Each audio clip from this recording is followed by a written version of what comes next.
ሁለተኛው የዚህ የሕማማት ሌላው ጠባይ የመጽሐፍ ቅዱስ መጽሐፍት ቀኖናዊ ሂደት ዋናና መሰረታዊ መለኪያው ነጥብ ሕማማት ነበረ።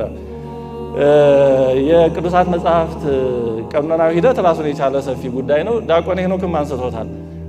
ቅዱሳት መጽሐፍት አሁን መጽሐፍ ቅዱስ ብለን የምናምነውን የሰጡን ከሐዋርያት ቀጥሎ የተነሱ የተለያዩ አባቶች በዘመናት ብዙ ወጥተው ወርደው ነው እና በዘመን ሐዋርያት ከዛም ቀጥሎ እስከ 3ኛ 4ኛ መቶ ዓመት ድረስ የሐዋርያትን ስም የያዙ የተለያዩ መጽሐፍት ይሰራጩ ነበር። አሁን እኛ በብዙ ነገር እድለኞች ነን። ለምን? ወንጌሉ ራሱ ተለክቶ 4 ነው። መልእክታቱ ተለክተው ተሰጥተውናል። አሁን የትኛው ወንጌል ነው ትክክሉ ብለን አንቸገርም፣ የተሰጠውን መጠቀም አቅቶን ካልሆነ። ወደ 2ኛው 3ኛው መቶ ዓመት እንመለስና በሐዋርያት ስም ይሰራጩ የነበሩትን ወንጌል የሚል ስም ያላቸው እስኪ በጣም የታወቁትን ዋና ዋናዎችን ብቻ ላንብብላችሁና ያኔ ብትኖሩ ኖሮ የትኛውን ትመርጡ ነበር? እስኪ ለራሳችሁ የቤት ስራ ውሰዱ። አንደኛ የቶማስ ወንጌል የሚባል ነበረ። ሁለተኛ የእንድርያስ ወንጌል፣ ሶስተኛ የፊልጶስ ወንጌል፣ አራተኛ የማርቆስ ወንጌል፣ አምስተኛ የማቴያስ ወንጌል፣ ስድስተኛ የዕብራውያን ወንጌል፣ ሰባተኛ የመርቃያን ወንጌል፣ ስምንተኛ የግብፃውያን ወንጌል፣ ዘጠነኛ የባሲዲዲስ ወንጌል፣ 10ኛ የእውነት ወንጌል ጎስፔል ኦፍ ትሩዝ የሚሉት፣ 11ኛ የማርያም ወንጌል፣ 12ኛ የአራቱ ሰማያውያን ኃይላት ወንጌል፣ 13ኛ የይሁዳ ወንጌል፣ 14ኛ የሉቃስ ወንጌል፣ 15ኛ የናዝራውያን ወንጌል።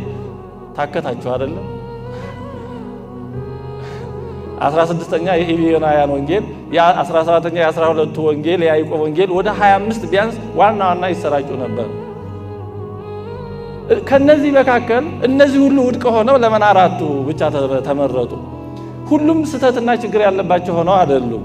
ግን ከ4ቱ ውጭ የነበሩት በጣም ብዙዎቹ የክርስቶስን ሕማማት በግልጽ አያነሱም ነበር። ዋና ችግራቸው ያ ነበር። ለምሳሌ የቶማስ ወንጌል የመሳሰለው ይሄ ዘኢንፋንሲ ጎስፔል የሚባለው በጣም ትኩረት የሚያደርገው በጌታችን የልጅነት ዘመኑ ላይ ነው። ጌታችን ተአምራትን ማድረጉን ይናገራል። ጭቃውን እፍ ሲለው ወፍ መሆኑን ምናምን በፀሐይ ጮራ ላይ መቀመጡን ይሄ ችግር አልነበረውም። ግን ሕማማቱን አያነሳም። ዝም ነው፣ ዝም ሳይለንት። ስለዚህ የክርስቶስን ሕማማት የማያነሳ ወንጌል ሊሆን አይችልም። ሌሎቹም እንዲህና እንዲህ ባለ ነው 4ቱ ብቻ ተለይተው የተመረጡት ማለት ነው።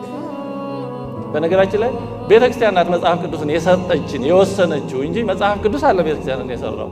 መጽሐፍ ቅዱስ አሁን በምናውቀው መልኩ ሳይኖር ቤተክርስቲያን ነበረች።